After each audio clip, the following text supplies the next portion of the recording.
I pledge allegiance to the flag of the United States of America and to the republic for which stands one nation under God, indivisible, with liberty and justice for all.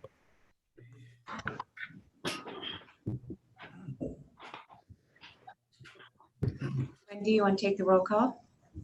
Mike Hobson, Here. Michelle Blythe, Here. Nate Schweddy, Here. Marilyn Ertley, Here.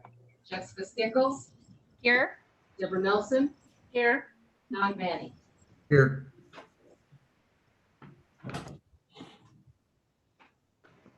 Okay. Madam Mayor, I'd like to move to approve the agenda. It's going to take me 1 second just to get the claims numbers up. We're not at the consent agenda yet, Jessica, just approval of the agenda. Perfect. Thank you. Second. Question? All those in favor? Aye. Aye. Any opposed? Okay. And again, we had no members of the public that wish to speak this evening. So now we'll go to the consent agenda.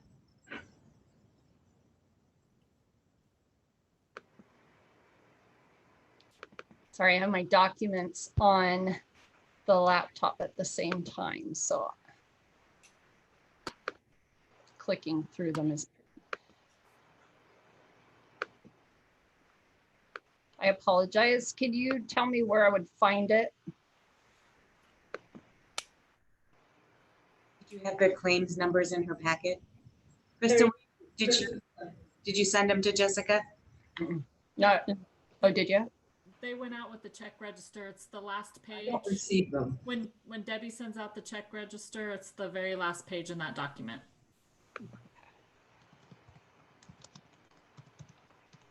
Send them to her. I got it. Got it.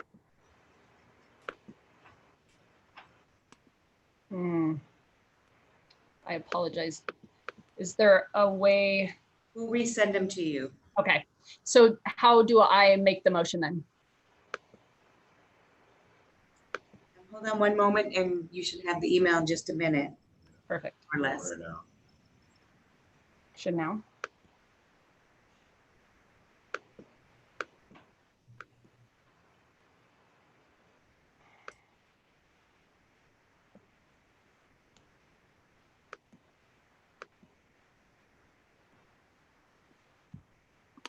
Nothing yet.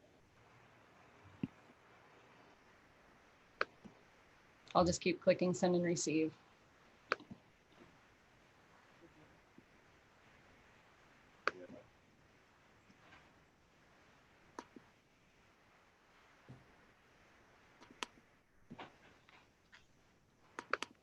This is one of the things that goes smoother when we're all in person. Yeah.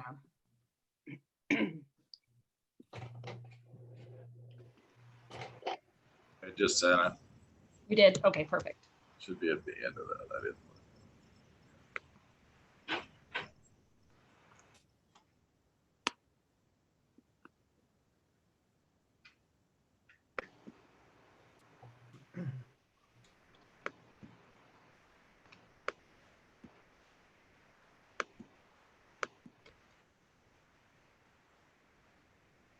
So nothing yet.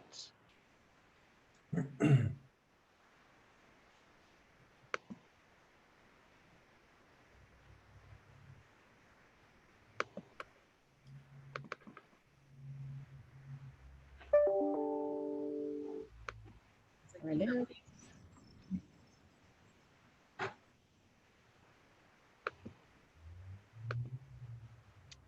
Last page. There we go. Fabulous.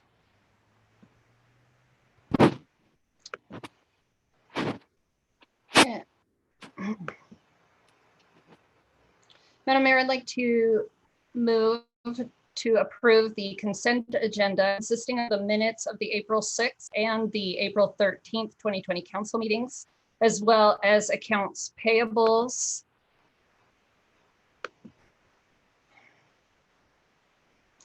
for the approval of the EFT payments and claims checks number 99426 through 99558, dated April 7th, 2020 through April 20th, 2020, for $3,919,876.79, and our approval of payroll EFT payments and checks number 29517 through 29529, dated March 1st, 2020 through March 30th, 2020, for $1,432,623.37, as well as the ordinance updating the Arlington Municipal Code.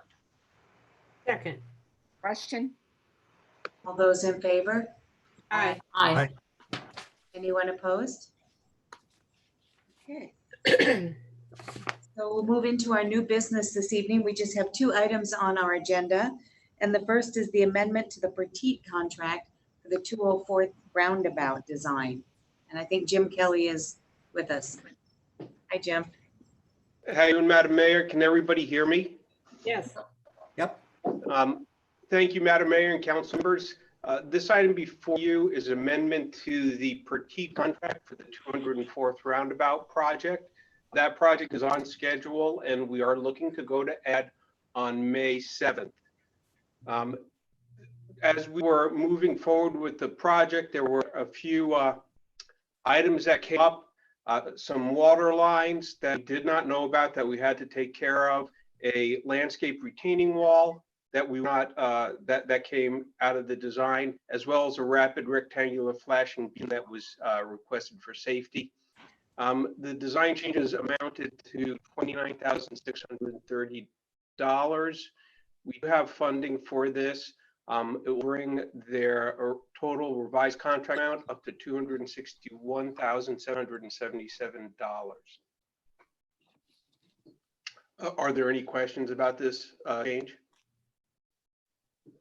Anybody have any questions? No. I see heads shaking no. Okay. Hmm. I move to approve the supplement to the Pratik Incorporated contract for design and engineering services for the 204th Street Roundabout project and authorize the mayor to sign the supplement pending final approval by the city attorney. Second. Question? All those in favor? Aye. Aye.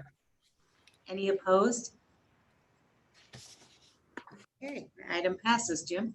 Thank you very much, Madam and council members. Have a nice evening. Thank you, you too. Night. Bye. So the final thing on our agenda is the Regional Fire Authority, the RFA update. Paul Ellis. Yes, and Jessica and Maryland are the committee members on this. Do you want me to kick it off and then you guys can fill in, or we didn't have much of a chance to talk about this? The committee has met 4 times, so we're still really early into this process, but the starting the investigation of and looking at different aspects of the potential annexation into the RFA. I do have a couple of points that we wanted to get input from the whole council on tonight as we're moving through this.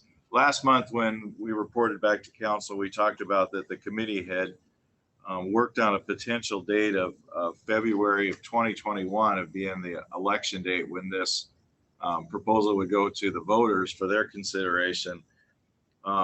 There's one more element of it that we talked about. So if this happened, if we make the February 2021 date as the election date, then the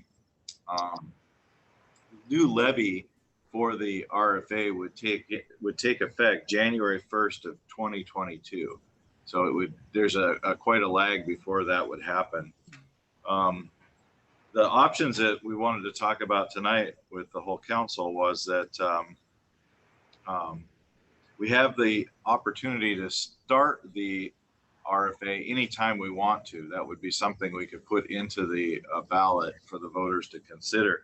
However, in discussion with the committee, we found that it's most cost effective for us to align the actual formation of the RFA or the annex into the RFA to have that align with the same date as the levy rate would take effect. So that was one of the considerations as we're moving forward, that we wanted to review that with council and have some discussion on that. Marilyn, did you or Jessica, any comments on that I'm missing? So, No, it seems like the logical thing to do, cost effective and, start it when the revenue. It's logical to me. Deborah? So could you just give a synopsis of why it is more cost effective to do it at that date? Yeah, because, okay, for instance, so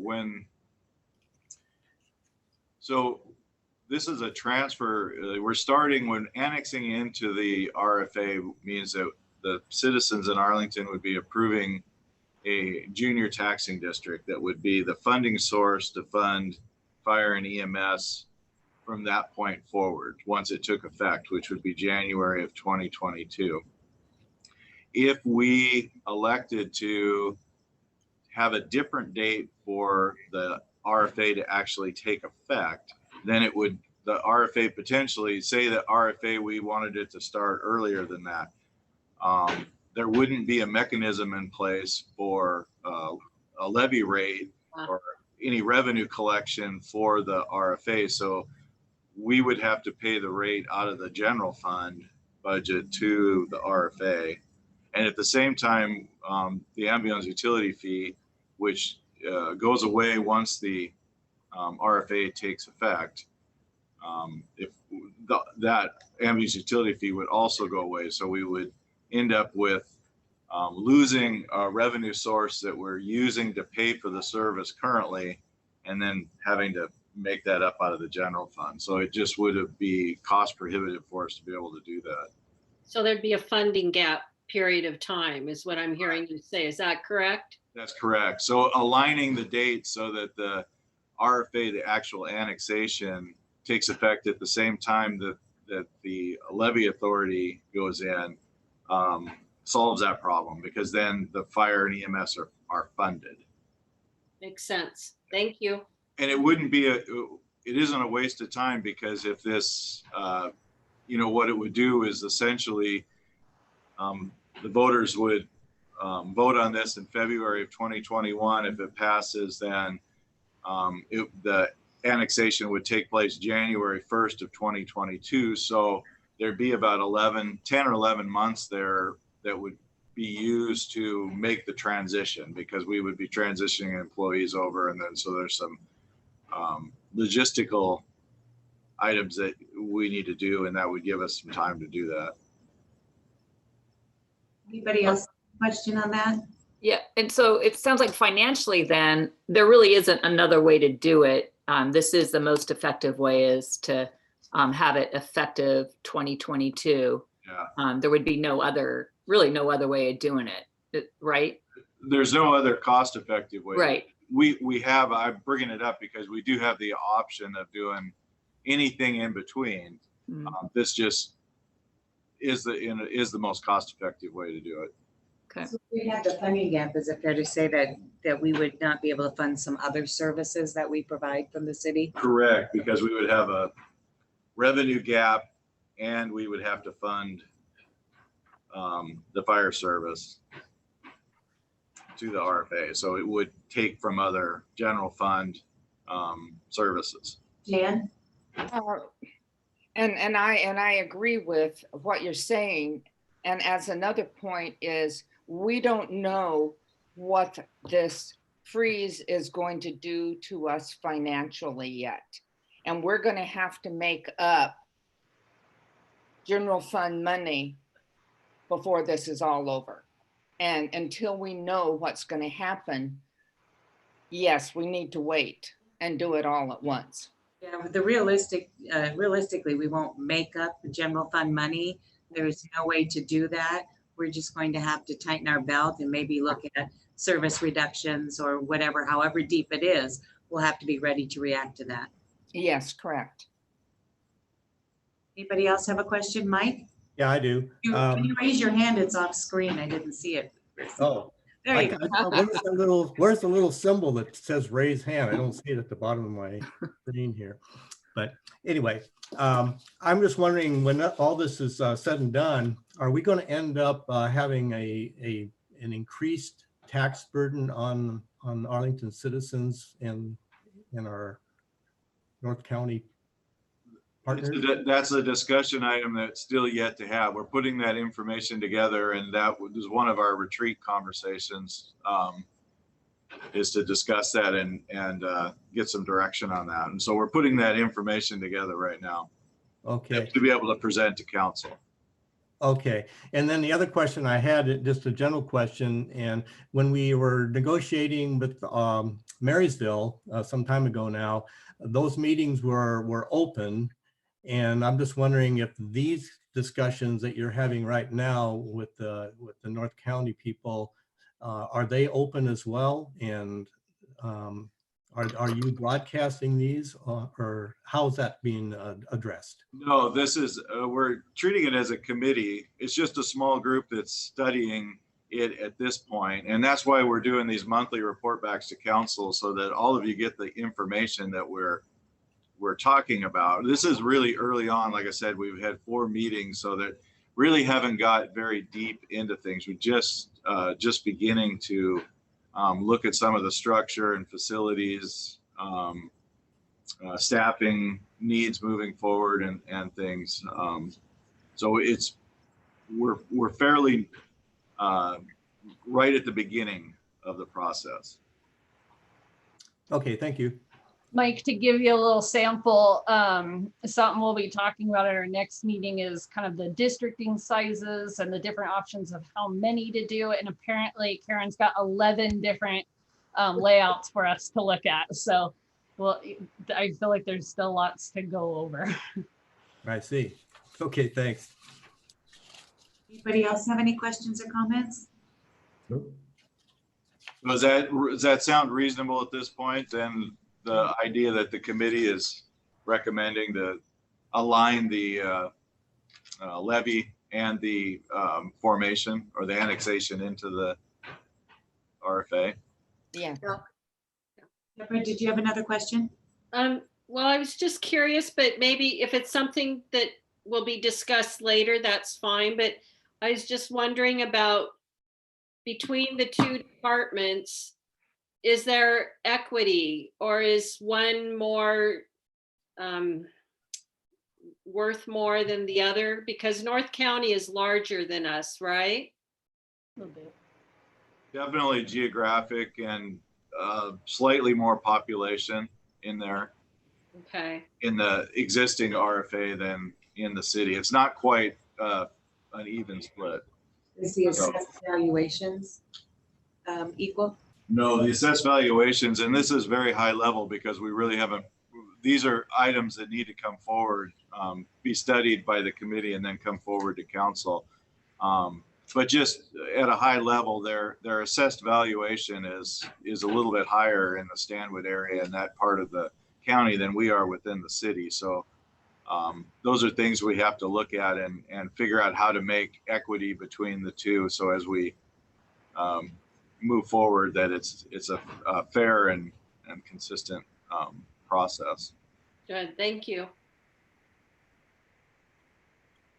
So there was one other, and it's kind of along those lines, and this is item we wanted to just establish is that, like I said, this is early on, but we're starting to look at facility needs and staffing and you know, those, what is equity between the two. And so one of the items that will come out of this is a standard of coverage, and that is, what can the citizens expect out of this new fire service as far as the services. There's a little bit of difference.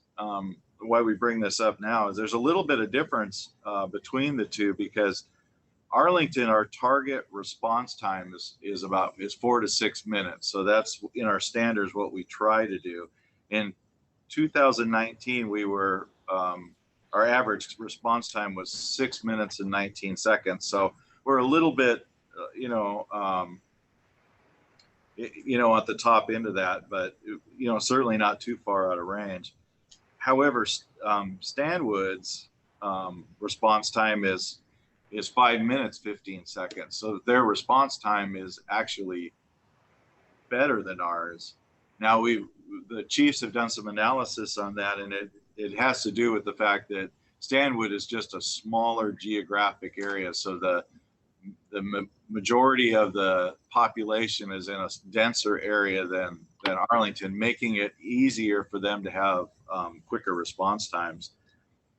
So the committee looked through this, and the recommendation that they were going to want to bring forward to the rest of the council is that in the standards of coverage, we will meet or exceed the current level of standards, and we will not accept anything less than our current standard.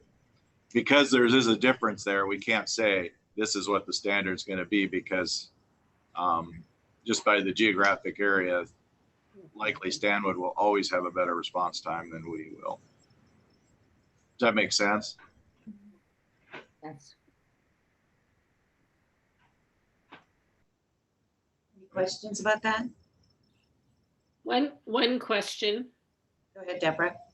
So then, is that part of the strategizing of where in the future fire stations are placed? It is. That plays a part in it, yes. Okay, that's what I thought. Thank you. I have a question, Paul. Is there anything about current conditions with the pandemic and the level of involvement with EMS that will be a part of the discussions for the RFA? It has. In fact, it came up tonight. We met prior to this meeting with it, and that was one of our discussions, and Marilyn and Jessica can expand on it. But you know, having the larger organization, and when we start combining all of our equipment together, it lends itself very well to emergencies like the pandemic or some kind of a natural disaster, to be able to have more equipment and more staffing, so that we could, on a temporary basis, staff up and have additional units out there to handle emergencies. And another question just thought of, will there be benefits to our local hospital from this RFA? Will we see North County transporting more to Cascade Valley? It would make, yeah, that would make sense that, yeah, the hospital would see some benefit from that also. Did I miss anything? Marilyn? Well, I kind of felt like it, you know, when we discussed that, it was like, well, together we're stronger, you know, because we have joined forces. And it was kind of interesting that one topic that came up tonight was the fact that we wouldn't necessarily have to purchase any equipment or anything other than, you know, routine things for 7 years. So to me, that was encouraging. Combining everything made it stronger and better. Yeah, fortunately, it looks like on the equipment side, particularly, we do align really well, and North County has also made a lot of equipment purchases recently. So combined, we have fairly new equipment. So when you combine all the assets of both agencies, like Marilyn says, it puts us in a really good spot equipment-wise, and not large expenditures of other than our normal replacement as they age out. Question. Go ahead, Deborah. Thinking about equipment, I know in the past I've talked to different friends that are in different fire departments, and they had talked about how, like, when they merged, and this is like Southern Washington and also back east, that like the fire trucks had different types of hoses and nozzles. So they had to do extra training to learn how to quickly do whatever it is they do. So are we looking at that? Is the equipment kind of the same standard as what we have that North County has? In preparation for this, the chiefs have been working on this for quite some time, aligning so that the trucks are outfitted reasonably close to the same. Okay. So that as we, for that exact reason, when we help each other, when we train together, that the fire department, personnel know where all the equipment is on the truck and it's reasonably the same. Perfect. That's one thing that keeps getting reiterated by the chiefs. That's it's comforting too, is to know that for the past year plus, they've been trying to streamline already with this possibility. So even staffing wise, they've been talking and making decisions based on the potential of the RFA. So it's kind of nice to know that they've been working on it for a while. I have a question. Go ahead, Mike. Last time around, again, I can only reference back to Marysville because that's the one I know a little bit about, or at least witnessed. But the real sticking point, if I remember correctly, was that Arlington had a debt. It was quite a large debt, and Marysville wasn't willing to pick that up. They wanted, if I remember right, they wanted Arlington to pay that debt off, which we could not do, and that was really seemed to be what blocked that. I don't know if my memory is serving me completely correctly here, but if it is, how are we doing? And has that debt that Arlington had at that time, has that been resolved to the point where it's not going to present a roadblock to this negotiation? I think there's 2 points to your question there. First is your recollection with Marysville. That is a place of negotiation, and that is something that we'll have to come up with North County. We're going to have to, that's part of the equity, is we're going to have to, find a comfortable place in the middle to meet that both agencies can live with. And if that can't happen, then that would be a stumbling block. And then the other piece of that answers your question is that had a lot to do with the equipment debt, because if you recall, during the downturn in the economy, where we got so far behind on equipment purchase that we ended up borrowing money to purchase 2 pieces of apparatus for the fire department, an engine and the ladder truck. So it was a huge piece of debt. We paid that off early, just earlier this year, or last year, excuse me. We paid that debt off 6 years earlier than we had anticipated. And so, that helps close that gap with our conversations with North County. But that is something the council will be talking about it, and you'll have to consider that here in the near future as we move through. When we were negotiating with Marysville, we still had a structural funding problem with our EMS department. We were borrowing from other funds to shore that up. And with the council's actions on the ambulance utility fee, you did fill some of that deficit gap that was ongoing with our EMS service. So we have rectified half of that. Okay. Any other questions?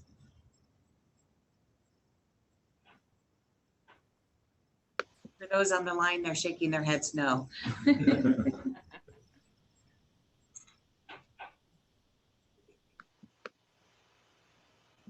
That's it. There's no more questions. Is there any administrative report this evening? That's all I had for tonight. Are there any comments from the council members? I'll just call you off. Deborah? No, not tonight. Nope, nothing tonight. Jan? No, Michelle? No, ma'am. Jessica? Marilyn? Nope. Mike? Not really, but I did want to mention the COVID-19 thing that we're all suffering through. And I just want to, just as a curiosity, or just as a thought, maybe that's a better word, we should be thinking, if possible, if there's anything that the council can do in that regard. I don't know if there's anything we can do, but it is something that I think we all need to think about. And if there is something that we can do, I know there's people helping out with the food bank and so on, but something as a council that we could do in this regard, I'd just like to put that out there as to something we might want to think about. Thank you, Michael. I appreciate that. And I do want to acknowledge the council and anybody listening in tonight, we know how much our businesses and our families are suffering in Arlington. Not all of them, but a good segment of them are, and worried about their livelihood. So the council's actions on helping with the utility late payments and non-shutoffs has been helpful, a little bit of a lifeline to our citizens. I have one thing in my report today, which is that we had our first meeting with the county's Economic Recovery Task Force today to look at how we move out of this stay home, stay healthy time period back into something where things open up. It's not as optimistic as I would like to say. You know, it's not the May 4th and we turn the light switch. This task force is going to have 120 days to do 2 plans. Phase 1 is to look at what do we need to do to support our businesses and the employees, and what infrastructure do we need in place for people to begin to open up again, and what do the everyday citizens need to feel some consumer confidence in going out in public again, and that they can stay safe and healthy. Boeing went back to work today. 27,000 employees at Boeing will be going back to work today or tomorrow. And there will be a 3-week study period of time to make sure what they have done has kept the workers safe and there's no resurgence of COVID-19 among the Boeing employees. One of the things we talked about is utilizing the practices that are happening with the businesses that have remained open, that were essential businesses, who had to do some physical changes to maybe the inside of their business for physical distancing, and how they got equipment to keep their employees safe. If we have to start using some level of PPE or face coverings in everyday business, a lot of our businesses haven't been educated on how to properly use that equipment. So we're working with Snow Isle Library and Everett Community College and Edmonds College to provide training to those businesses. But we just really want to, we all need something to look forward to. We need to feel not stuck in this ongoing same every day. And so the most important thing is some projected dates we can look at, but what is it people, families, and businesses can be doing now until that date to make sure when they're open, they're ready to reopen. Thank you. Yeah, we definitely need to open up the libraries. That's at the top of my list. They're doing such great online work. Anybody have any comments?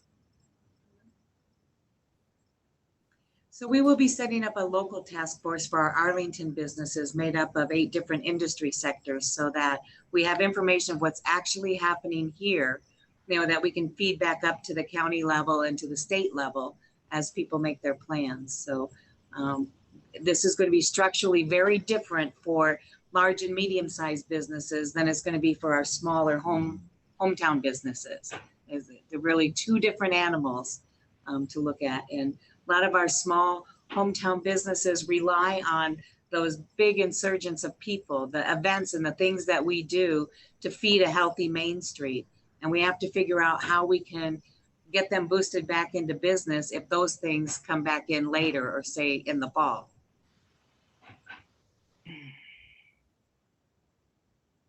That's supposed to be a good news story. Like, we're working on it. It's coming. Just don't know that date. Barb, will you be sending out reports to us from this task force after you meet each time with some bullet points? Yes, this first meeting that we had today was setting the groundwork. Just kind of agreeing, here's the scope of work we're going to do, and this is the time frame. And I have some slides from that. I'll happy to send you the slide deck. That'd be great. Thank you. And we are recording them all, so they'll be online for people to listen to as well.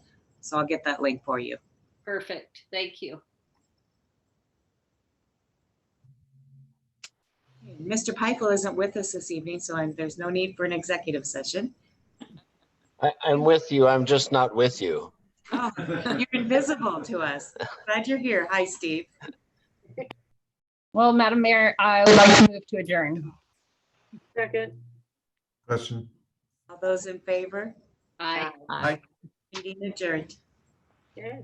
Good night. Night. Night. Night. Night. See you all. Good night. Bye.